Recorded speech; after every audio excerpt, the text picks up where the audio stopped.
I'm Jara Foster-Fell. I'm a lifestyle influencer and I focus on everything from mental health to body image and confidence, everything in between. And I'm also an Instagram strategist. With my signature course, The Social Media Saloon, I teach women and small businesses how to navigate the wild, wild west of Instagram. Oh yeah, give it up for her. There we go. Hi everyone, I'm Chriselle Lim and I am a content creator. I should have actually started. I'm a mother first, mother of two. And I'm a content creator and I also have a business, a new business called Dumo, which is bringing childcare to the workspace. Hi! I'm Tia Mori. I am a mother. I am a wife. I'm an actress. You guys have probably seen me on Sister Sister.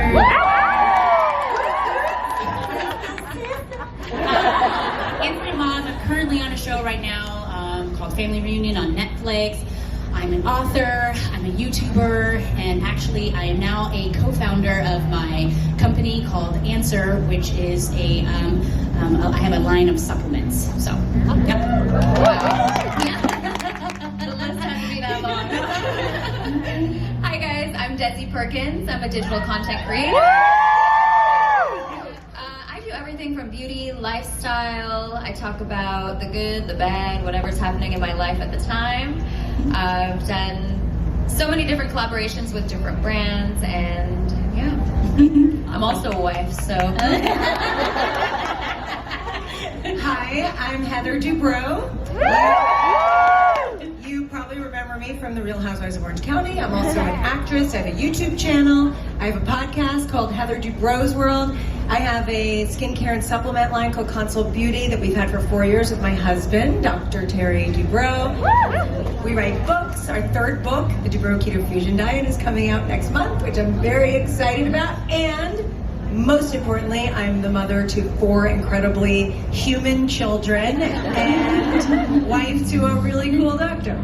That's quite the euphemism. I like human children, Heather. That says it And I all. forgot one other thing. And I have a clothing line coming out next month. Oh my God. Okay, based on my YouTube channel called Heather's Closet. Ooh, I love it. I love it. Well, we're going to have a lot of opportunities to talk about everything that you ladies are doing. I want to dive right in. Tia, let's start with you. Oh, okay. Yes. Coming in hot, girl.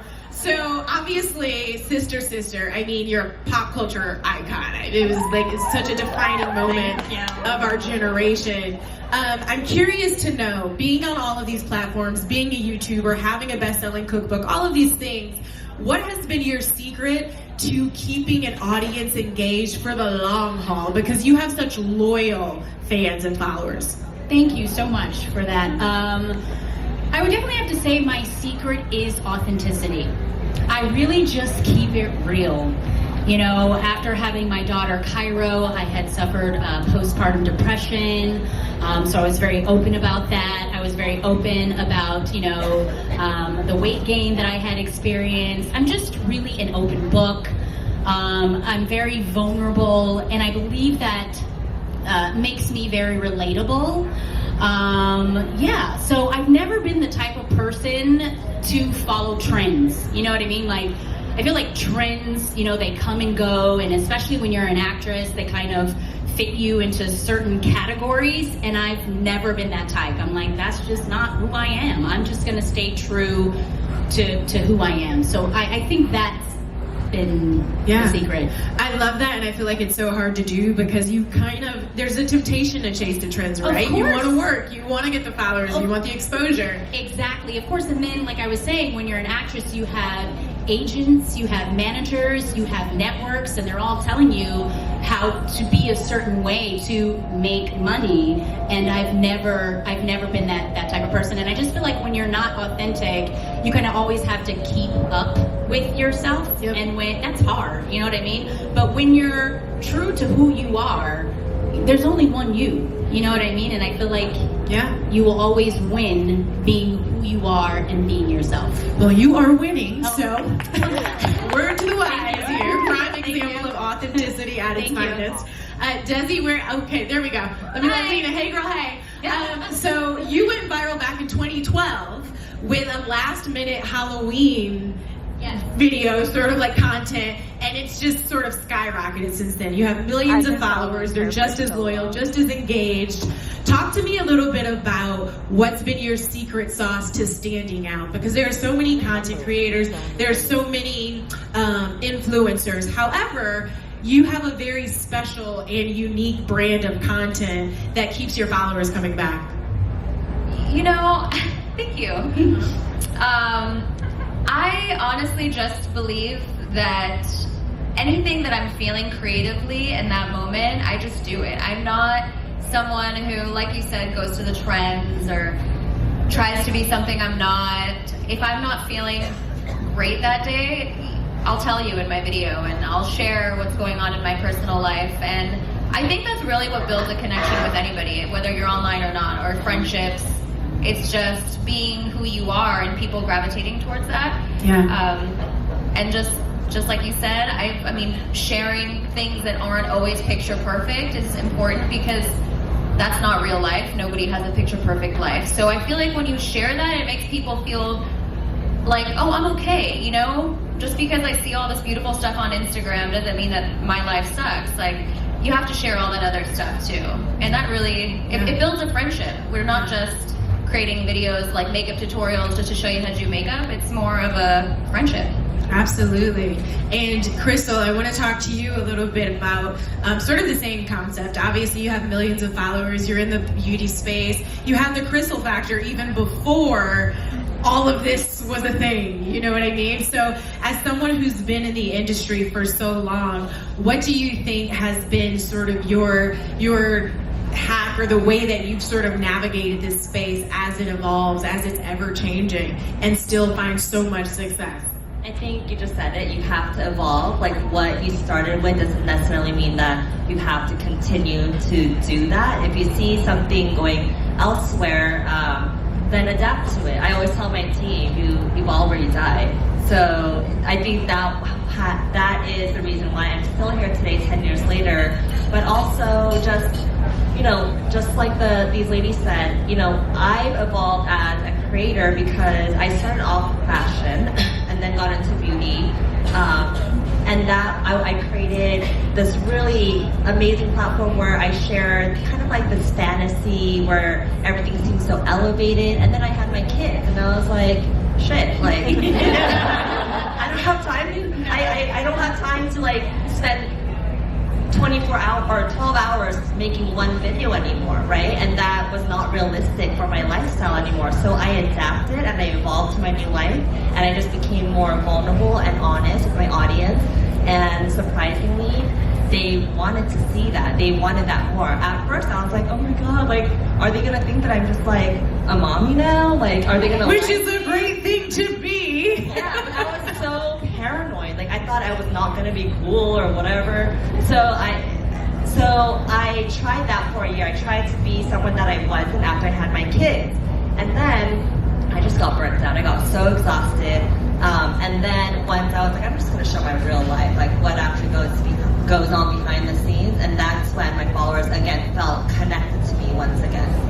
And I do want to ask you a follow-up question. Because you started sort of before this took off and became this space that we're all so familiar with, do you think it's easier or harder to start a platform like yours now? I think both. I think harder because it's a lot noisier now, and there's a lot of content creators, a lot of brands, a lot just options now, really. But easier in a sense that there's a ton more opportunity than where it was 10 years ago. 10 years ago, when I first started, brands were not paying content creators at all. So both, I would have to say. All right, and Jara, you've been really open and honest on your social media platforms. You've talked about social anxiety. You help others who want to engage and create content that resonates with who they are. Talk to me a little bit about why it's so important for you to make sure that authenticity comes through. It's similar to what Tia was saying earlier. Why is that so important, and how do you do it so consistently? I think a lesson that I learned many years ago that's become very apparent as time goes on is that the more that I'm me, fully me, not some watered down version, not a highlight reel, but just Jara as I am, the stronger that I become, the stronger my online presence becomes, and the stronger my connection with my community becomes. Authenticity, I think, is such a buzzword these days because we crave real, we crave tangible, we crave connection, and I think at the core of it, we really want to feel less alone.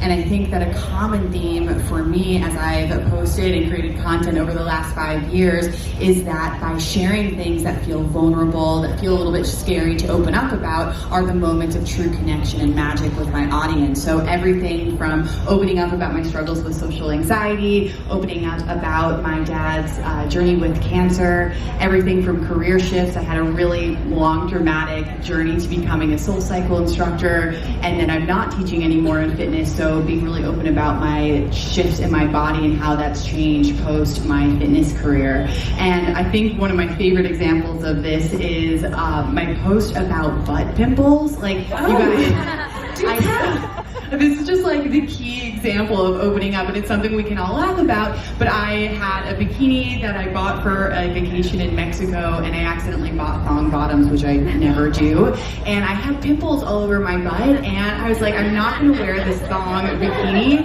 and then I just let it sink in. I'm like, this is crazy, like I'm so much more than these pimples on my butt. And so I wore it, and I posted about it, and I had such an outpouring of just respect and love, and so many women who were like, I cannot believe that I've never heard anyone else talk about this. I felt so alone in this. And that's just Girl, I needed this post a week ago in Mexico because I need to put away a couple of bikinis. I love that. Yeah, so it's just a small moment to show that when we open up, we can truly connect. And just as these incredible women have said beside me, those moments of authenticity and letting your guard down is really when the magic happens with your community. And you have, I would call it a course, the Social Media Saloon. Yep. So we're gonna try and get some for free real quick, just like a quick tip Oh, yeah. before you all sign up for the Hit course. me.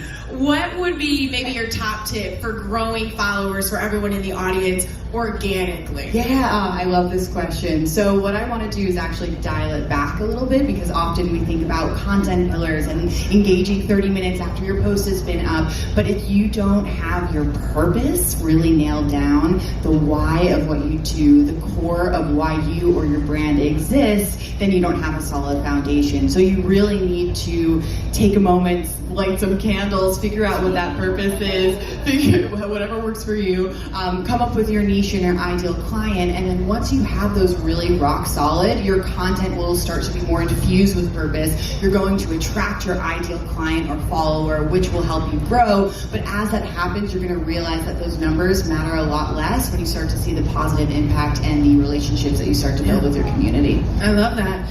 And Heather, down there, you rose to fame as an actress and as a Real Housewife of Orange County, and then at the height of all of that, decided you wanted to pivot.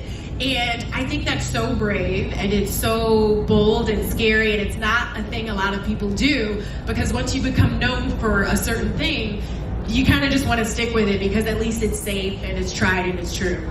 So talk to us a little bit about how you decided to make that pivot and what you would say to people who feel stuck in a box that maybe they don't want to be in anymore.